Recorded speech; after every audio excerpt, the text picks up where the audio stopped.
శరణమయ్యప్ప.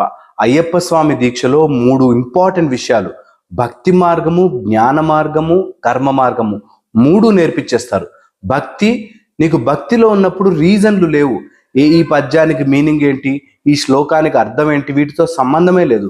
భక్తి, అయ్యప్ప అనే పేరు వినిపిస్తే పులకించిపోవాలి. అది భక్తి మార్గం.